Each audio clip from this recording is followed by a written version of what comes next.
everybody, welcome to English Morning, where the black screen and my bad English are the norm. Bună ziua și bine v-am regăsit la un nou episod pentru cei 3 amețiți români care îi știu de pe acum care sunt, care o să se uite la video ăsta. Deci, hai să începem. Part 1. Introduction. The history of snipers in video games. The sniper rifle, the weapon of choice for those who seek precision, patience, and power. But for me, it's been a mixed bag. In 99.9% of shooters games, I'm a terrible sniper. Yet somehow, when it comes to the Wild West or hunting games, I'm suddenly a sharpshooter. Today, we're diving into the history of snipers in video games to understand where it all began and why it's such a hit or miss for players like me. Let's start with the origins. The first game to feature a sniper rifle is widely considered to be Operation Wolf, an arcade game released by Taito in 1987.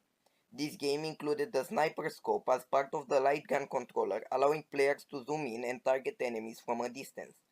However, the concept of sniper or a long-range precision weapon in video games can be tracked back even earlier to games like Sniper from 1982, a tactical simulation game by Strategic Simulation Inc. While it did not feature a first-person perspective or a dedicated sniper rifle in the modern sense, it introduces the idea of long-range targeting and precision shooting in a combat scenario.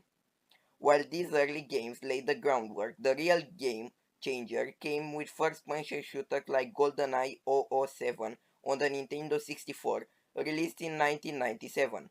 It popularized the use of sniper rifles in multiplayer modes, making it a staple of shooter games.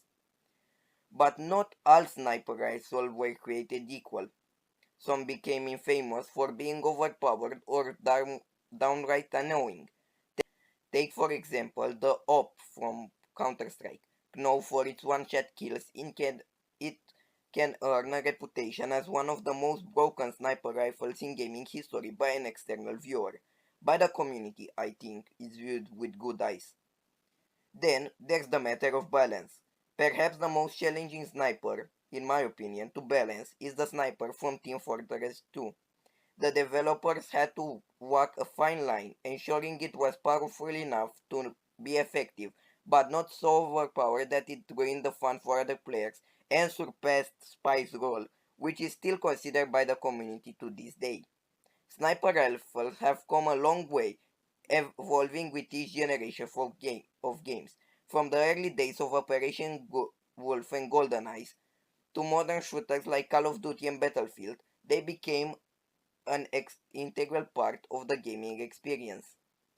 But despite their popularity, sniping isn't for everyone, and that brings us to my own journey with sniper rifles. My history with sniper rifles and video games in general in a meaningful way is not that long. As a child, I used to play on sites like Newgrounds or Poki because I will very often go to my parents' office during the summer.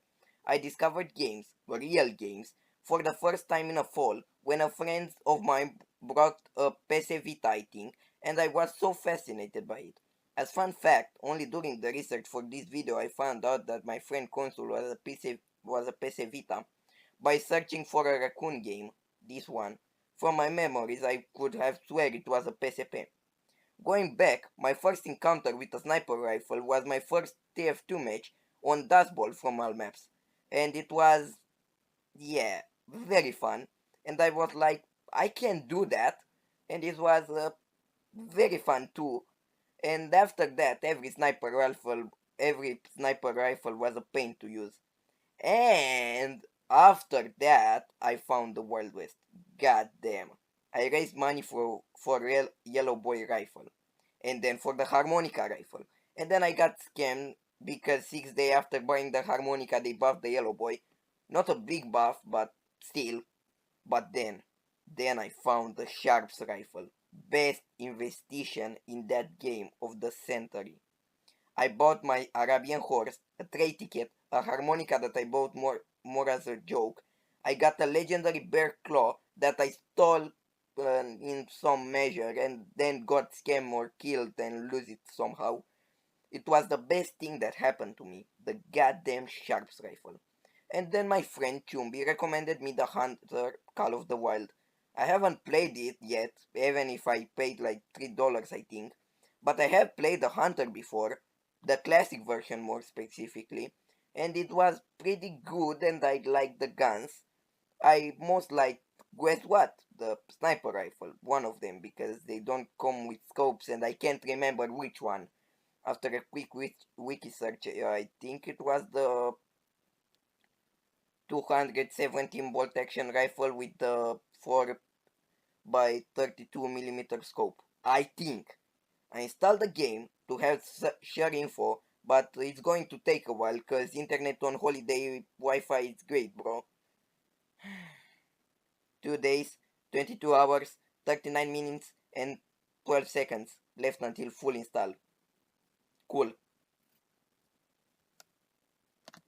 So, why I, and probably many other, are better at using sniper rifles in Wild West and other similar kinda hunting games compared to modern shooter games. Let's break it down. First, let's talk about the difference in game mechanics. In modern shooters like Call of Duty or Counter-Strike, sniping often requires quick reflexes, precise aiming, and the ability to predict enemy movement in fast-paced environments. The maps are usually designed for close to mid-range combat, making long-range sniping more challenging.